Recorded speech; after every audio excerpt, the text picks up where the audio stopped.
Okay, we are live on Proline TV, the Our Football Network. Better late than never. And for our live viewers, we apologize for being a few minutes late, but hopefully you'll see why we have been very busy behind the scenes getting ready, not only for this show, but we have tons of programming on deck that you are going to be really happy with this entire football season, even leading up to the season, continued interviews with excellent contacts for the NFL and college football. You've already seen the interviews that we've done. You can check out the library here at Proline TV, and of course, all over at Our Lads. Do is we're going to break down our top 15 college football sleepers. Now, what that's also going to entail, basically what it's going to be is, because everybody can have their own criteria, so true, and our criteria is going to be that some teams we will consider sleepers because we think they'll be sleeper conference championship picks. Some we feel will be sleeper national championship picks. Some we feel will be teams that are predicted pretty far back as far as their conference odds are concerned in the beginning of the season. And we think they're going to be a lot better than that. I don't know if I pull off at least one big upset and maybe more. So another thing to keep in mind too is that maybe some of these teams, and the only thing that they'll have going for them as far as we're concerned is that as far as by the end of the season, they're 7-6 and they're going to a bowl. Fine. But you know what else? Keep an eye on them during the season, because I wanted to be able to put out these teams so you can take a look at them during the entire season and pick your spots as far as where you think they might be able to pull off upsets. Because these teams, I believe, and that's why I have them ranked, are the teams that can do that. Again, there are going to be some teams that I think are national championship contenders.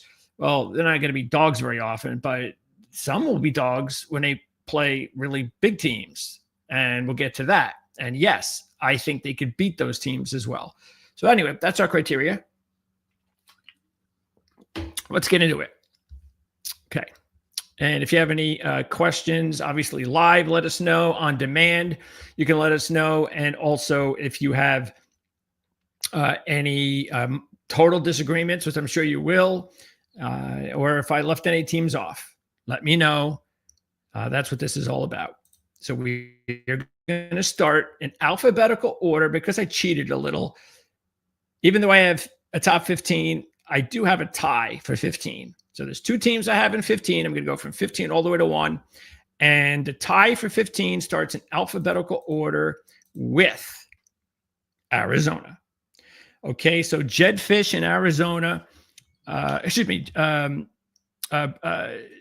Brian Brennan in Arizona.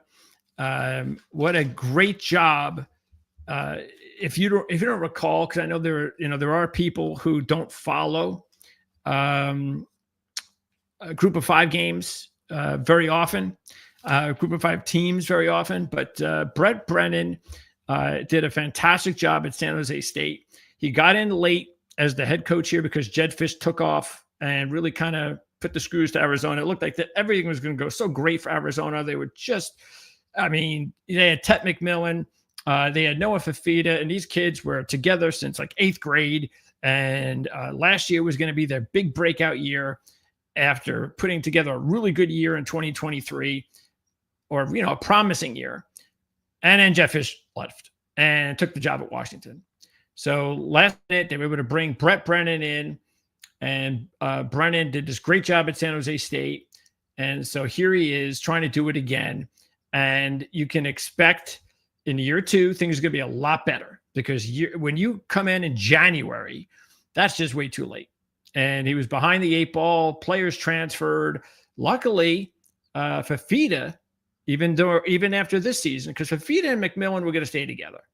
So once Tet was drafted this past April, or before even he got drafted, a lot of people thought, well, now that Tet's gone, well, Noah's going to leave, right? Why would he stay at Arizona? But he didn't. He's still here, and that's big. And they bring in a new offensive coordinator with air raid principles. Okay, so I think their offense is going to be a lot better. Yes, they lose McMillan, but they had no depth at receiver last year. Now they've got a lot more depth. They brought in some transfers to fill that.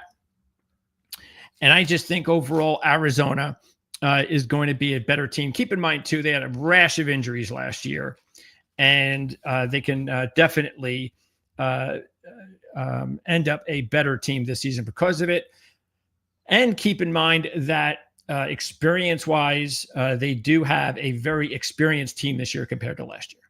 Okay, so that's Arizona. Now, how do I see them? Now, keeping in mind that Arizona, let me see if I have it up here. Let's see. Where is Big 12? All right, so here's Big 12. All right, so Arizona is all the way down here.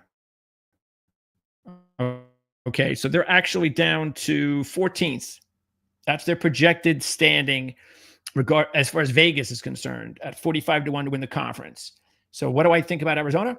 Well, I don't think they're going to finish back here. I think they're going to be middle of the pack and maybe even in the front area of the conference. So whatever there are, 16 teams, whatever there are, I think, 16 teams. I'm going to say they're going to finish in the top 8 of the conference and maybe a chance for more. So that's where I'm going to put them. I'm not going to put them anything further than that. And there you go. Okay, next up. Pitt. The Pitt Panthers tied with Arizona for 15th. And Pittsburgh last year, you saw what happened early in the season with Eli Holstein until he got hurt. This was a Jekyll and Hyde team. When Eli Holstein was out there, they were one of the more competitive teams and one of the better teams in the ACC. And as soon as he went down, it was over. Sure, they were still competitive. They just couldn't close games. And Desmond Reed is a fantastic player in the backfield for them. Great get. Came over with Walt Bell last year. So that's only going to improve the team even more this season. And, they always have a good defense with Pat Narduzzi, and they're going to be strong again on that side of the ball. So I feel Pitt is going to be a nice team to keep an eye on in the ACC. And taking a look at where the ACC is, there they are at 45-1. They are the 10th choice by Vegas' standards. So I think they're going to be a team that will have an opportunity. I think they're going to be a team that could be there at the end that has a shot at the ACC championship game, because I believe Clemson is just on an island by themselves. Matter of fact, even though this is even money, I think this is a great wager. So I think Clemson winning the ACC is very strong. And yes, the ACC is not like the other conferences or the top 2, the Big Ten or the Pac or the SEC. But I think the ACC is better this year because I do think the top of the conference is better. I think you can go Miami, SMU, Louisville, Duke, Georgia Tech, and Pitt. And I wouldn't even discount some of these other teams because they're well coached. Florida State, North Carolina, and maybe a few others. Truly, I think it's wide open, and I don't think I really don't think there's just like the big gap from the second team to the 10th team, and that's why I think Pitt could have a chance if they put everything together. Okay, next, now we'll go to 14. Where are we at 14? Here we are, BYU, and the Cougars had that surprise run last year, started off undefeated. And they made just a lot of big stories because they had some incredible wins. It was a very exciting team to follow last year. Kalani Sitake has done just a fantastic job. They have a great staff. And that's part of the reason why I have him here is because that's one of the difference makers BYU has, is they have a great coaching staff. Now, I know they lose Retzlaff, and that is a blow, no question. But there's 2 things to that. Matter of fact, Andy Isco asked me this yesterday when we were doing the Playbook ATS podcast. We were giving a bunch of different predictions on that show for college football. When he asked me about whether or not I thought there was a big difference at Tulane, that I feel differently that Retzlaff was there. And I didn't. And what I meant by that was I didn't think that, okay, well, that meant, wow, now that Retzlaff's there, oh, that's my pick. Because I just think that, and I know we're going to be talking about the group of 5 maybe next week, but we will have a group of 5 preview at some point. And basically, it'll be definitely before Mark and Jim join me, because once Mark and Jim join me on this Friday show at 4 o'clock, then that's it. They're going to be with me every week, all the way through to the Super Bowl. And we're going to be talking Super Bowl, college football every week. So until then, if they are not with me next week, which I do not think they will be, maybe next week will be a good week for me to do a group of 5 show. And we'll talk more about that. But the whole point is that I think Tulane, Memphis, I think they come back to the pack. I still think they have a chance to win the conference. But for BYU side, the thing with BYU and Retzlaff is, remember, Retzlaff didn't have this like 30 touchdowns, 4 interception type season. The thing about Retzlaff was he really came up. He was a tough kid and came up with some big plays at big moments. But he wasn't some superstar BYU quarterback. Okay, so that's why I don't think he's going to be missed as much as people think, because they're so well coached, because if they have a healthier LJ Martin is pro material in that backfield. Just hasn't been able to stay healthy. So if he has a healthy season, they can all of a sudden now LJ Martin becomes the offense. Don't forget, this is a program for years. I mean, you can go back to when they were, Steve Young and Detmer and all that kind of pass happy quarterbacking. That was a different era. But lately, they've been more of this, physical running team, especially under Sataki. So I think they can get back to that now with LJ Martin being healthy. They also have a good number 2. So I think with the 1-2 punch at running back, they got Chase Roberts at wide receiver, 2 excellent linebackers. I mean, 2 of the best linebackers in the country that you probably have never heard of. So those kids are going to be really strong, obviously, for the team. And I think BYU has a real good chance of being 6-0 when they take on Utah, which would be something if they can do that. Now, again, it's going to be all up to Bear Bachmeier. Now, Bachmeier is the quarterback that's going to take over for Retzlaff. And he's, night A, doesn't have the experience, freshman quarterback. Going to Stanford. All of a sudden, that didn't work out. He comes to BYU. I think he's going to be the starter. Nobody knows how freshmen are going to be, but the kid has the ability. He does. And, it is the Big 12, but it's not the SEC. Sorry, it's just not. So I think that if they can establish the run game and their defense over those first 6 games, win those games, take care of that, get the kid an opportunity to get experience and be a better passer and help them in the passing game once that Utah game kicks off, then again, this is if they start 6-0 and everything works out exactly that they hope it does. Okay. 13. Now this is where we're going to go really digging deep, even though we dug deep with Arizona. 13. Northwestern. That's right, Northwestern. Absolutely love the job that David Braun has done at Northwestern. And he brings that Pat Fitzgerald mentality. And that's why I think it was a great hire. And this guy has put together 9 upsets in his 2 years as head coach. 9. Okay, so what does that tell you? So this is a team now that is going to, now they were winning those games and we're pretty much getting nothing out of the quarterback position. And now here comes Preston Stone, who was looked at just a couple of years ago as one of these rising top quarterbacks in the group of 5. And then SMU makes the switch to the ACC and he loses his job to Jennings and it goes from there. So now he transfers here. And what a great opportunity for Stone and Northwestern. They also have a lot of experience coming back from their team last year, so that's big. They were sitting 9th overall in the conference. No, excuse me, not 9th, 16th. 16th. Let me take a look at Northwestern. Wait, are they over here? Northwestern is at 16th. In the Big Ten at 300-1. I am not picking them to win the conference. Okay. Not even close. But this is a team that will pull off some upsets this year. So you want to keep an eye on that. And they are also going to be a lot better then 16th in the Big Ten. Okay, so keep an eye on Preston Stone and other good transfers. They had a really good transfer portal offseason, believe it or not, even though they're Northwestern.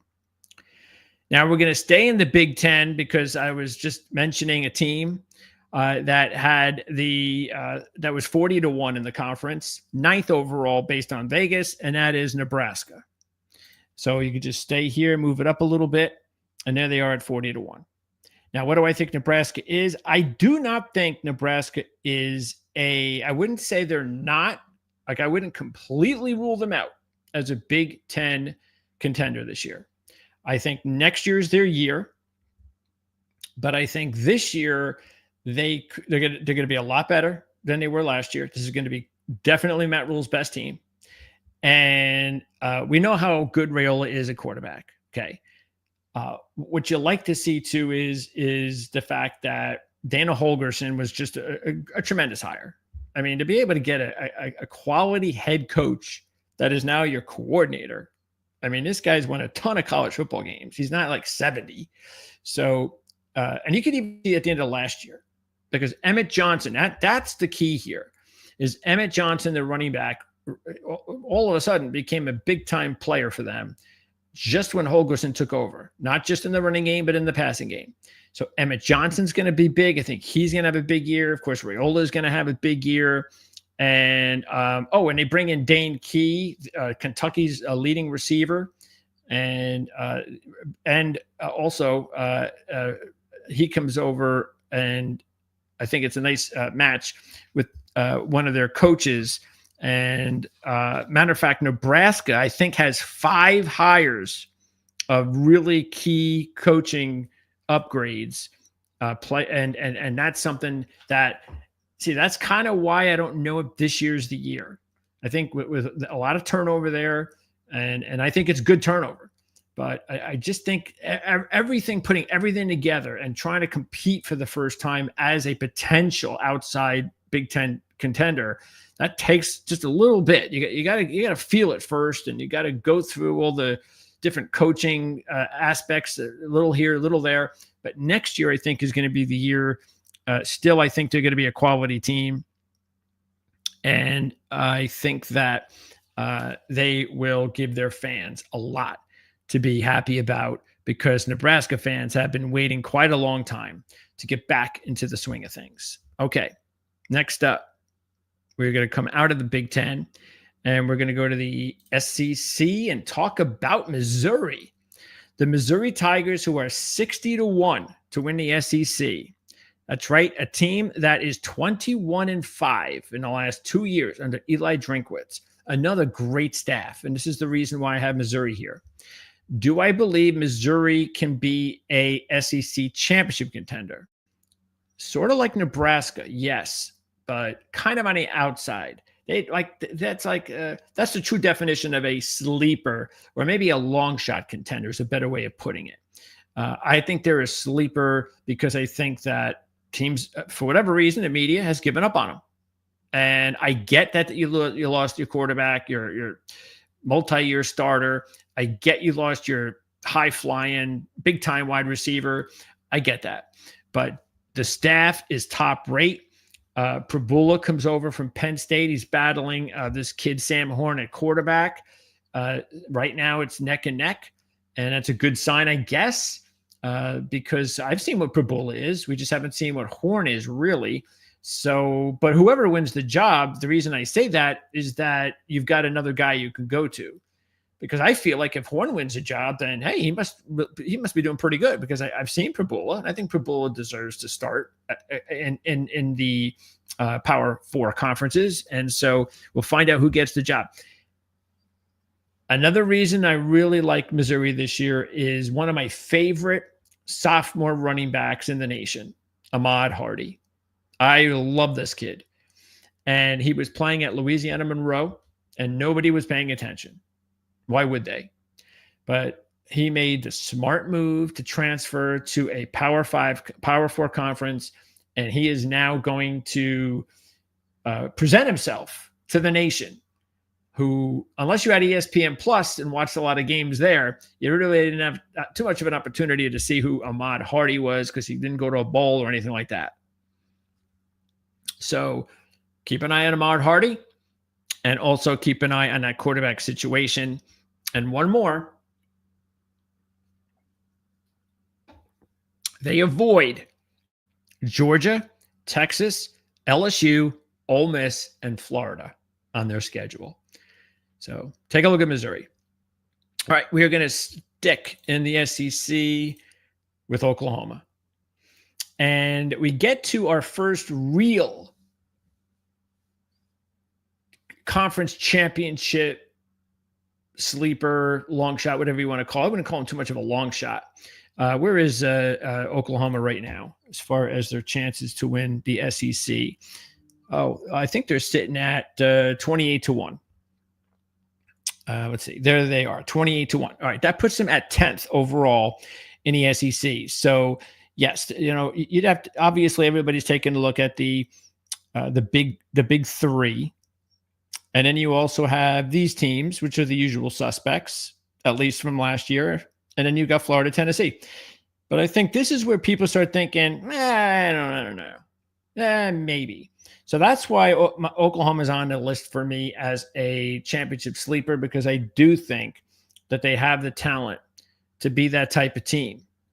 If you look at it overall, they have another excellent defense. Venables, that's what Venables does best. A great defensive coach.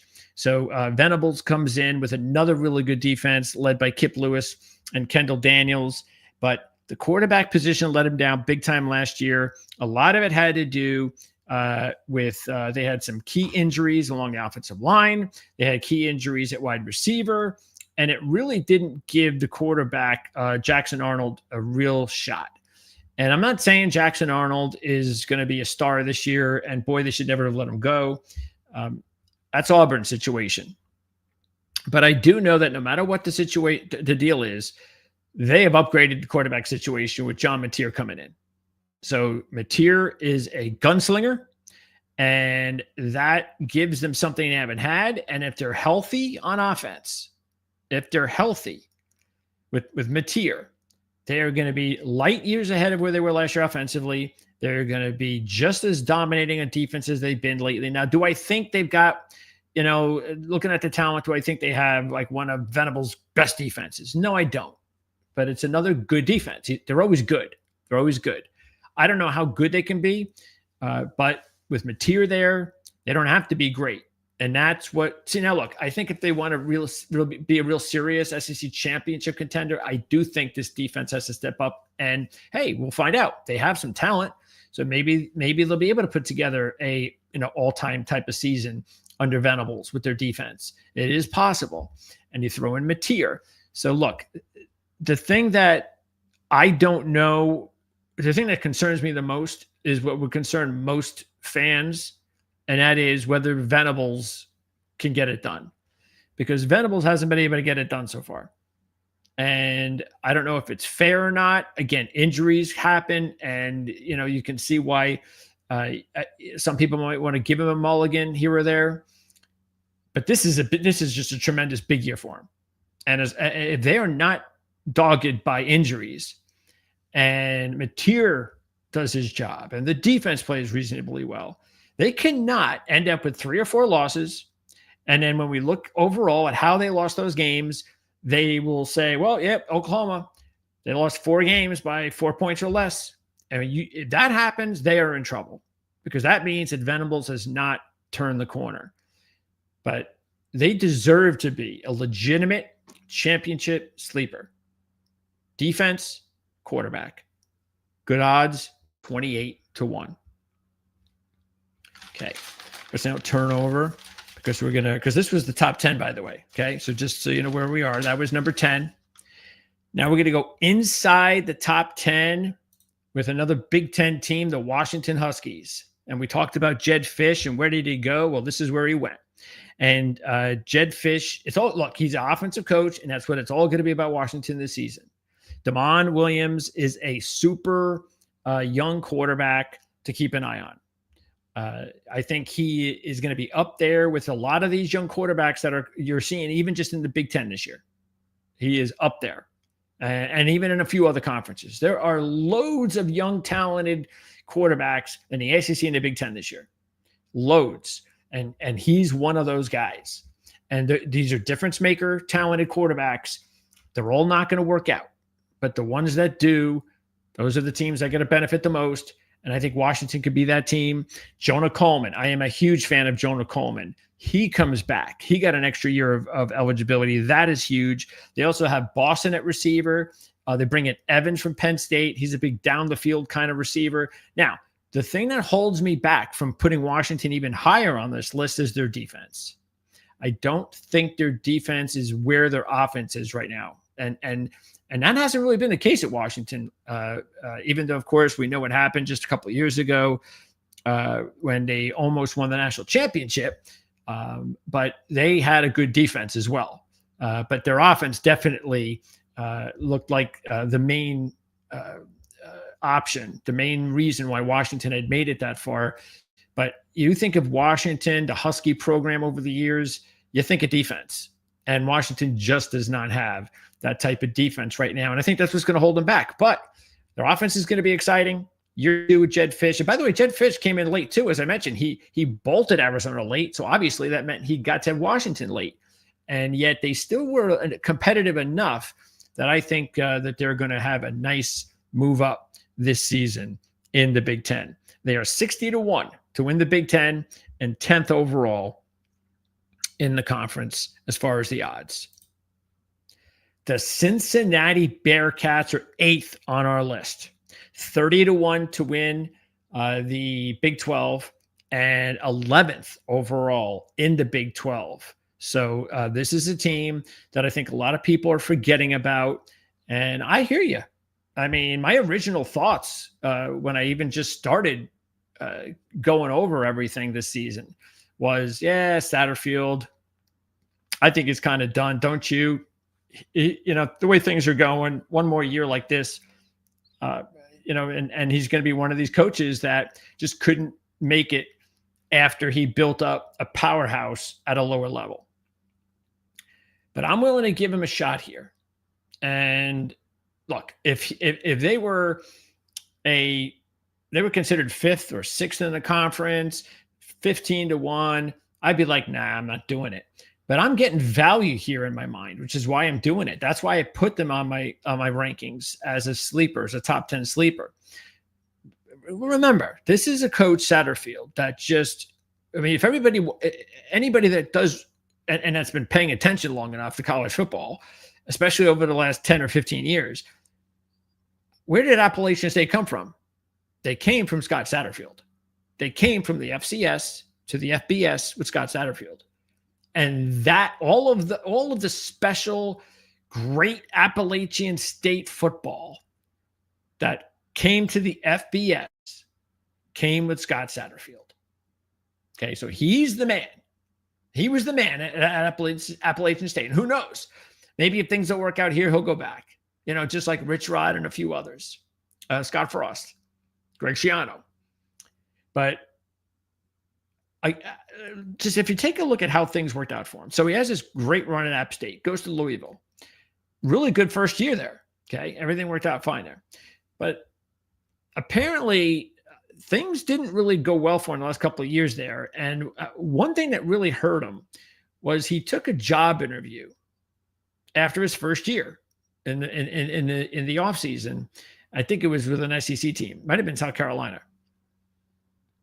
And that did not go off well after he had just gotten there. And I think that kind of hurt him. I think it hurt his recruiting, and he never got over that. Okay. So so a couple of years at Louisville, he's got to move on. And they went to a couple of bowls. So it wasn't like overall, let's see, where is Louisville's, let's see, Louisville, because I'm trying to remember exactly how long ago it was. Let me see. Satterfield and Louisville. Let me take a look at his credentials here, see if we got it. Let's see, at Louisville. So he was there from 19 to 22.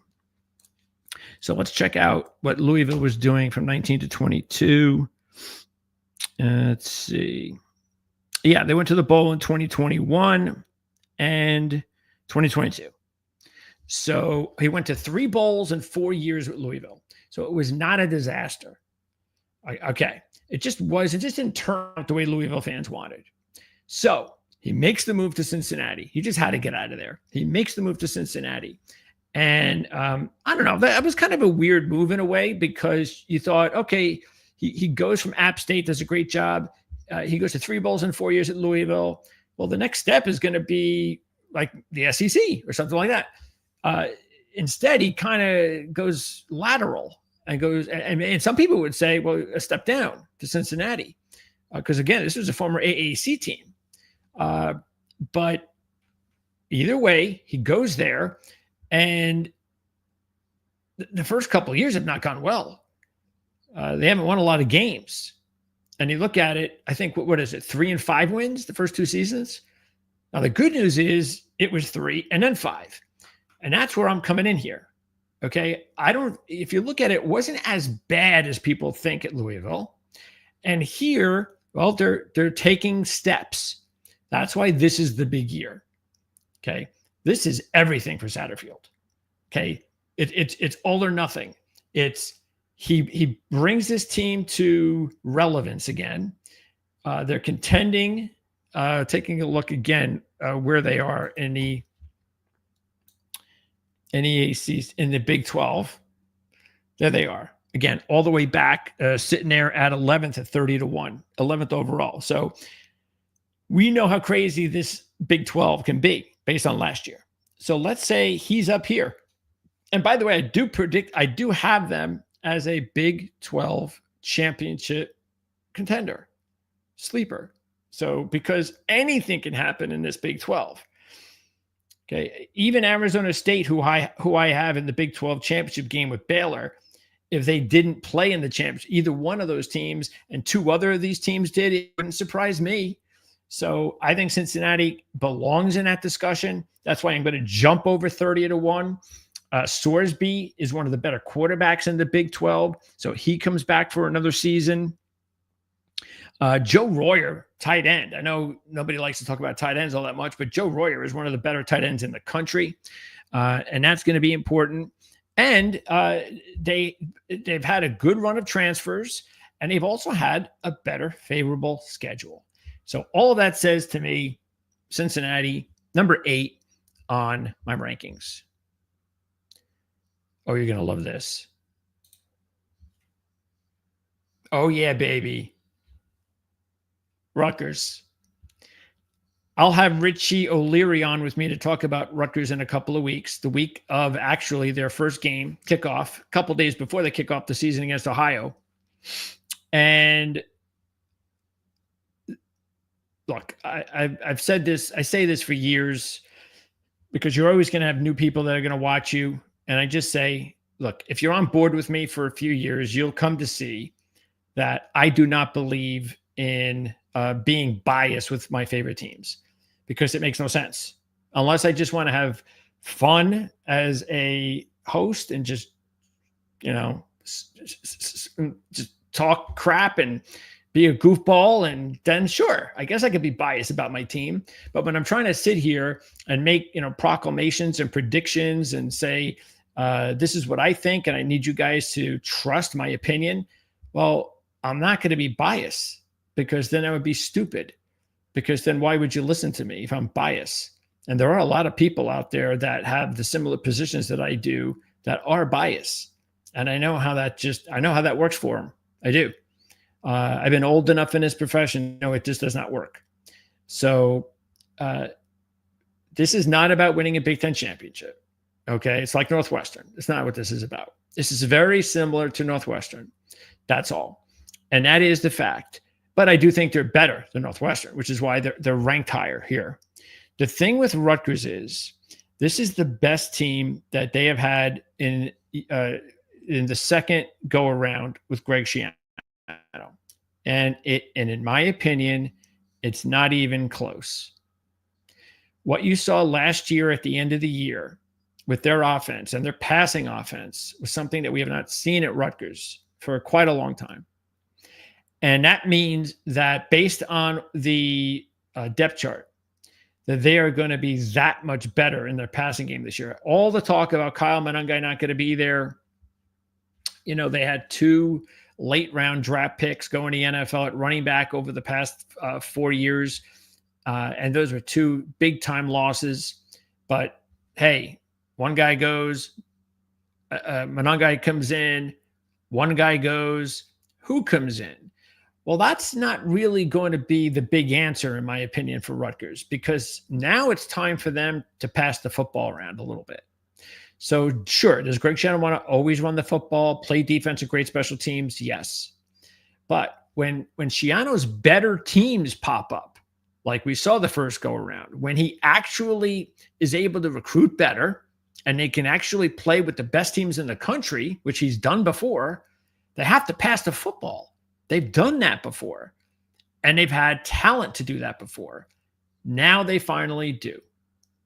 Okay. Kalakamanis is a fallible quarterback, but the kid had a really excellent stretch towards the end of last season. And he really started to put his best football together. And now he comes back for another year. He knows the system like the back of his hands. He's had experience with this coaching staff now and the scheme for just about as long as he's been in college. He has a receiver room, which is the best receiver room Rutgers has had in a long time.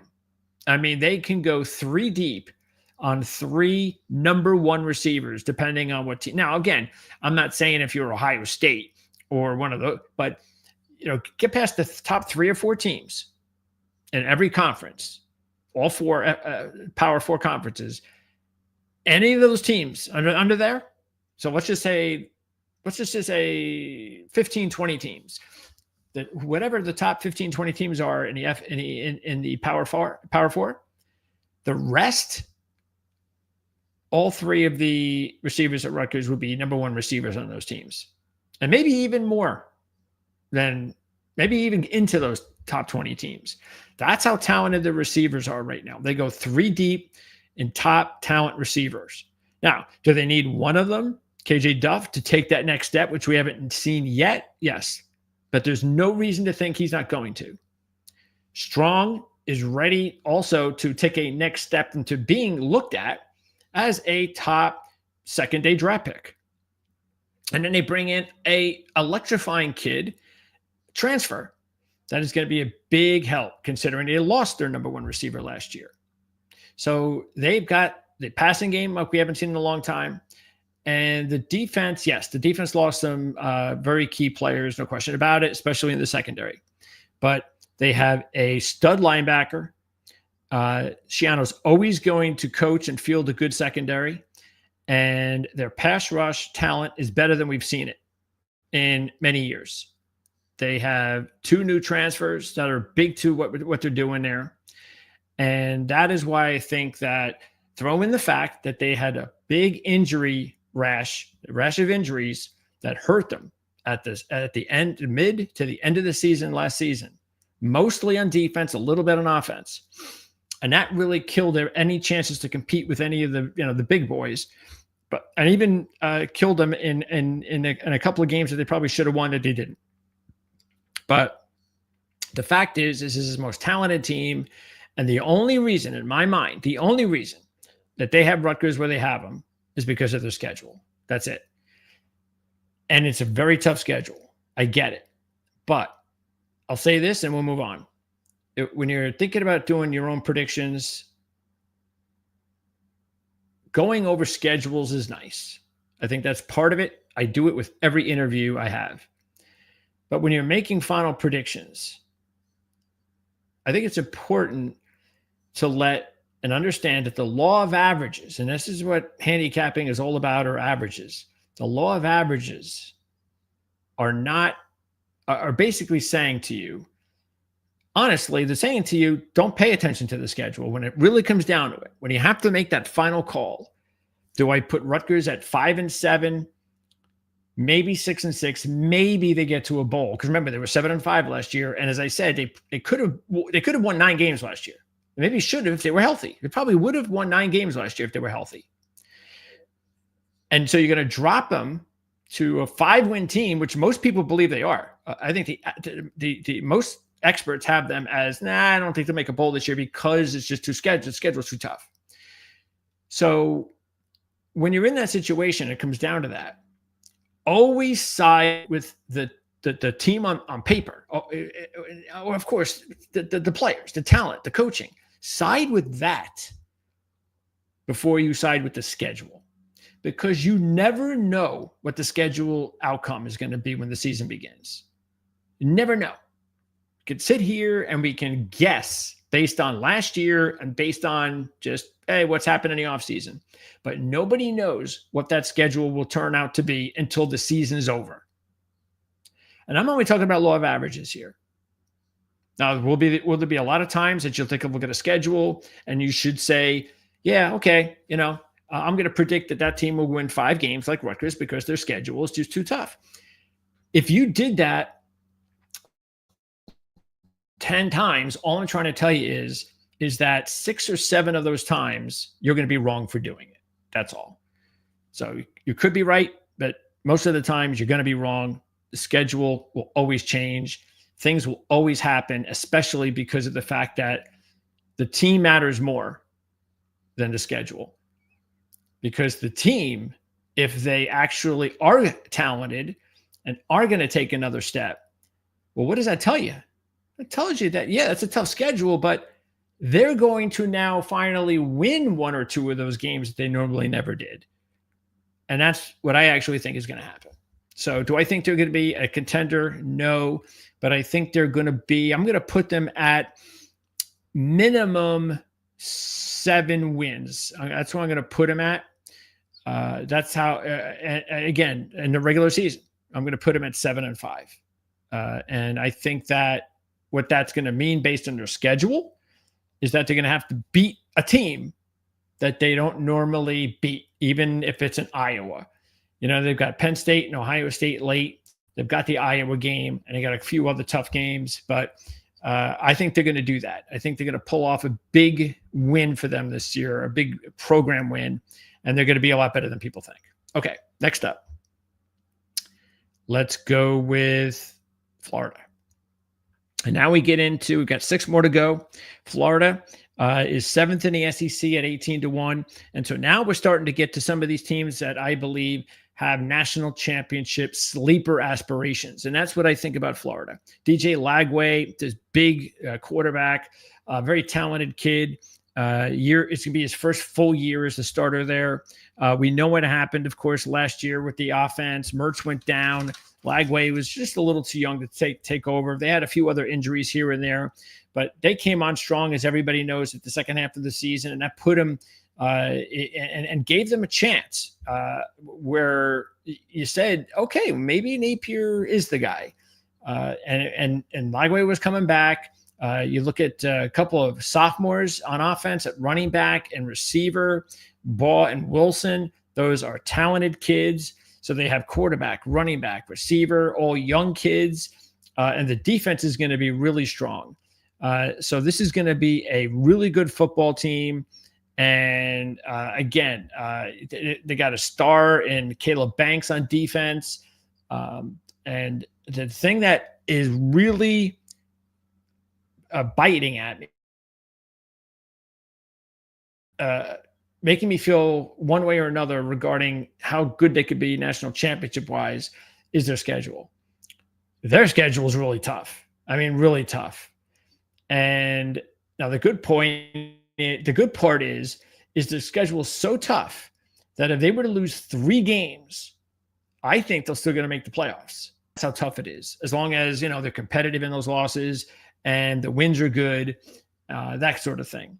But that is so, yeah. So I definitely believe Florida is a national championship sleeper.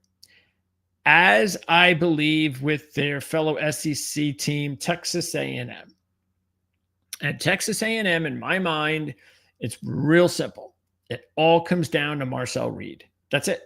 It all comes down with whether or not Marcel Reed is capable of making big throws as a quarterback. We know he can run. It's sort of like how I feel with the Jets and Justin Fields. You know the kid can run. You know he can make plays, but can he take that next step as a passer? If he can't, this ain't happening. They'll be the same team they were last year. That's it. 8-win team. That's all. But if he takes that next step, if he matures into a much better quarterback overall than he was last year, then this is a championship contender. They're 15-1 overall to win the SEC, fifth as far as the experts. Las Vegas has them. What's also very important is they have a lot of experience coming back. There's a very experienced team that was one win against Texas away from going to the SEC championship. So it was really close for them.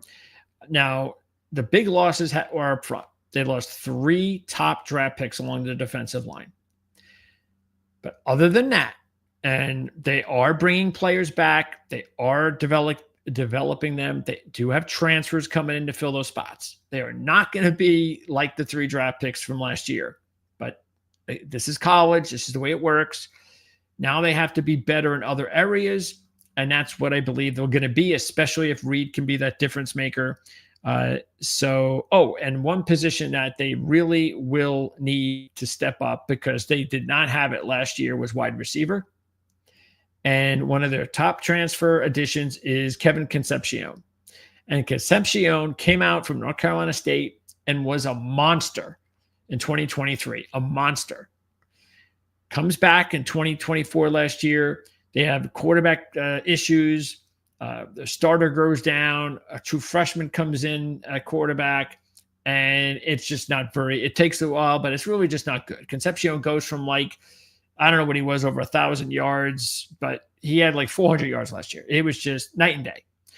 So he leaves, and he goes to Texas A&M. And I don't think the talent's gone. So I don't think it was him. So if Concepcion can pick up where he left off in his first season, that is a major addition to their passing game. They've got the runners. They're deep in that backfield, and they've got the defense under Elko. So Texas A&M is going to be dangerous, but it's all up to Marcel Reed. Now we're going to get into the top 4, and we're going to start with the ACC and Georgia Tech. And Georgia Tech right now is 5th in the ACC, according to Vegas. And they are at 12-1. And that's about as low as I go, by the way. I think they're the lowest numbered team I have to win a conference in my sleeper categories. Georgia Tech. Okay, so the reason I think they barely made sleeper is because they're still Georgia Tech. Let's be honest. There's still some people who don't think that they're a legitimate contender. But I believe, if I had to rank the ACC, I would actually rank them 3rd. I don't know what. Ranking them like Vegas has them 5th. But I would rank them 3rd because I think they're talent-wise. I definitely think they're better than SMU talent-wise. SMU lost a lot. They're going to be good, but I just think Georgia Tech will be better this year. And I think they will be better than Louisville, even though Louisville is going to be good. But I just think Georgia Tech is better than they were last year. A team that had a nice lead over Georgia, had several opportunities to beat them. That's no mirage. That's a good football team. It wasn't like Georgia, there was some reason that Georgia Tech was being able to be in that position. No, it was Georgia Tech had a good football team, and they went one-on-one with Georgia, and they almost beat them. And that's the team. A good amount of those players are coming back this year, including Haynes King at quarterback. So they've got a stud college quarterback in Haynes King. They have a really good running back in the backfield in Jamal Haynes. They have, even though they lost a key receiver, they come back with Malik Rutherford. It's too bad that they didn't have both the guys back again at receiver, but at least they got Rutherford. And they also have, another good receiver. So it's not like they're completely lost there. So they go quarterback, star, good running back, really good receiver. I should say really good running back, really good receiver. They're going to play well on the offensive line because this is a Brent Key coach team. and the defense is good. They got some good players on defense. This is a really good all-around team, and I think they are going to be a legitimate ACC contender. And I think if they were right there for they're going to battle all these teams to make it to the championship game against Clemson, and I think they're going to have a legit chance to be that team. Now we're going to go to the Big Ten. This is our final Big Ten team. Illinois. And Illinois is sitting there at 30-1 in the Big Ten, 6th choice in the Big Ten. Brett Bielema has done a fantastic job there. This is his best team. He has a quarterback, Altmaier, who had a huge year last year. He's one of the better quarterbacks in the Big Ten. So he's coming back. They have a nice running back tandem of Fegan and Lowry. And they had 3 guys last year, but one left and transferred. That's okay, because they still have 2 really good running backs, including Fegan, who got injured last year, but he's healthy now. So now they got 2 running backs, especially Fegan. Fegan is a brute. So they got a really good top running back. They have one of the best quarterbacks in the conference. Now, they did lose 2 really good receivers, including Pat Bryant. Okay, but they did a really nice job of bringing in some other transfer receivers. So I don't think they're going to be as bad as some people might think. It's not where they were last year, but they're going to be okay, especially since Altmaier is going to step up his game. Also, they get Cole Rusk back, a tight end who was at Murray State in the FCS, was a superstar in that conference and in that subdivision.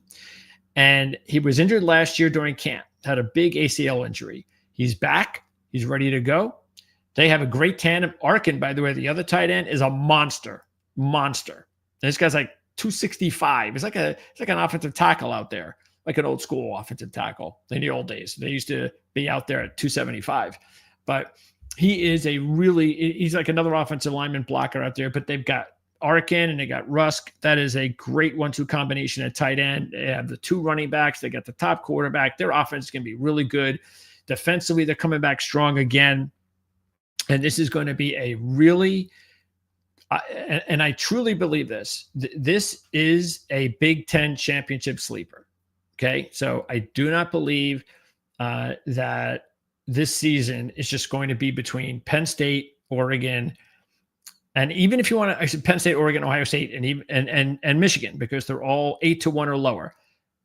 No, especially Oregon and Ohio State. They have lost way too many players, big time talented players, to just pick things off where they left off last year with 2 young, inexperienced starting quarterbacks guiding them with a lot of new faces. It's not like these 2 young quarterbacks, Dante Moore and Julian Sayin, are just taking over the same group of characters like Dylan Gabriel and Howard had last year. No, all of those guys, a lot of them are gone. They're leading their teams, a lot of new faces. So I just think what that means is, I still have them in the playoffs. What that means is that another team like Illinois can put together their best year under Bielema, which I think they're going to. They could potentially contend for the championship. And that is why they are number 3 on my sleeper list. Number 2 is Duke. Not basketball, but because there wouldn't be a sleeper in basketball. Manny Diaz has done a tremendous job at Duke. You really have to give him credit for what he's put together there. And this is going to be his best team yet. And who knows, maybe fans in Miami, if things don't go well for Mario Cristobal, maybe they're going to regret letting Manny Diaz go. But Mensa, the quarterback they brought in, is an NFL prospect. Most people just don't know it yet. It is a big upgrade for them. Throw in the fact that they have Jaquez Moore at running back. They also have a couple of receivers that are coming in from other programs. They got this Barkdale kid from Harvard who led the FCS in receiving yards and had 11 touchdowns last year. And they also bring in Andrel Anthony, a former Michigan receiver. He goes to Oklahoma, transfers ACL against Texas a few games into the season. Really hasn't recovered since. This is going to be his first big year since Michigan. And he was a receiver at Michigan that was an up-and-comer. He was going to be the next number one receiver there. That is huge. So Duke has two really talented receivers to go along with a talented running back and to go along with one of the best quarterbacks in this conference. You've got a coach that knows what he's doing. The defense is going to be outstanding again. He has a lot of talent on defense. Chandler Rivers is a top flight cornerback out there. He's got last year they were one of the top sack teams in the nation, one of the top tackles for loss teams in the nation. They bring a lot of players back from that team. Duke is, just like Georgia Tech, an ACC championship contender right there, 100%. And they are my second sleeper team overall. By the way, they are 6th in the ACC and 25-1. And that's to win the ACC. And we're going to wrap it up with my team, Vanderbilt. The Vanderbilt Commodores are my number one. I don't know why I said they're my team. Probably because they made a little bit of cash for me last year in a couple of those upsets that they shocked Alabama. Of course, they started off with an upset against Virginia Tech. They lose to Missouri in overtime. They lose by 7 to LSU. They lost by 3 to Texas. And this team is better than that team last year. And yet the win total on them this year is 5.5. Why? What have we been talking about here? The schedule. Just like Rutgers and a couple of the teams that we've talked about, they're not predicted to be better than Vegas has them because of their schedule. That's it. Other than that, this is the best Vanderbilt team we have. I mean, I've been doing this I've been a fan like a fan that I've been paying attention, for over 40 years. This is the best Vanderbilt team they've ever had. I mean, this Vanderbilt just has not been. They've had a couple of seasons here or there, but that's why I think this is their best team. And so do I think they're an SEC championship contender? Not really. I need to see them do something early in the season for me to go there first. Okay, so I should have to get to that now. Am I completely ruling that out, like I would say with a few of these other teams I've talked about here? No, because again, at least they showed me they can compete with these top teams. So I can't completely rule them out, but I need to see a little bit of proof early on before I go, you know what? Maybe they are a contender for the SEC championship. But for now, they are just a really big contender in my mind to be a lot better than people think they're going to be. And I know some people might say, oh, they'll win 5 games, but they'll look better than they did last year. Vanderbilt doesn't want to hear anything like that. They won 7 games last year. They get Pavia back for an extra year of eligibility, which was big. They weren't sure that was going to happen, and they got him back. This is one of those situations when a program like this has to take advantage of it. This is not coming around again. I mean, unless, of course, Clark Lee, the head coach, is a lot better than even I'm giving him credit for, and he's going to find another quarterback after this, and this is just going to be a regular thing. Hey, more power to him. But as of now, since I've never seen Vanderbilt this good before, I'm going to say this might not happen for a while. And I just think they'll take advantage of it. I just really do. Pavia is your typical superstar college football quarterback. Doesn't mean he's going to be a pro. It just means that in the college ranks, he's just built like a superstar. And that's what he is. He's a superstar college football quarterback. And he does what he needs to do at this level with this program. And it's not just about him. At every position on their team, it is basically Clark Lee's best unit. So he, all across the board, running back, receiver, they got a really good tight end, even the defensive side, all across. This is Clark Lee's best team. And after what they did last year, I just think they're going to be better. and I think the wins will show it. Now, where do I have them? I don't know, sort of like I was saying with Rutgers, maybe they win like 7, 8 games, something like that. But considering that the prediction was 5, I think that's, and again, you win 7 or 8 games and then you lose a couple other games closely, and you have a season where, hey, that was pretty good. That's something nobody expected. So anyway, that's how we're going to go here with our number 1, our top ranked sleeper. They avoid, actually, I don't think their schedule opens up or anything like that. But I'll tell you right now where I think I'll know for sure. And that'll be right away, mid-September. If they can start, if they go to Virginia Tech and can beat Virginia Tech, of course, they beat them last year, so there'll be revenge for Virginia Tech, and there'll be a dog in that game.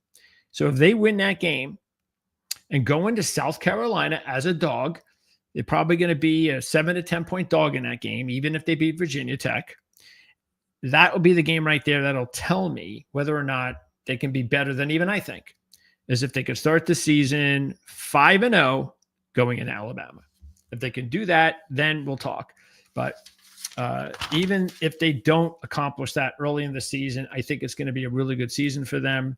And these are all teams, like I said in the very beginning, that you want to keep an eye on for a multitude of reasons. Maybe it's just because at some point during the season, they're going to win a couple of games that they're not expected to. So remember this conversation that we had today. Or maybe they'll be contenders for a conference championship. As we close out here, the best of the rest. So in alphabetical order, okay, Arkansas, Auburn, Iowa, Kansas, Michigan State, North Carolina State, South Carolina, and USC. Those are my best of the rest sleepers that did not make the list. But at some, like for instance, Auburn, Iowa, South Carolina, and USC would be considered sleepers for me for a national championship or a conference championship, that sort of thing. The others, Arkansas, Kansas, Michigan State, NC State, are teams that I just think have the chance to be better than people think. And I'm going to leave you with this, and this is really important, okay?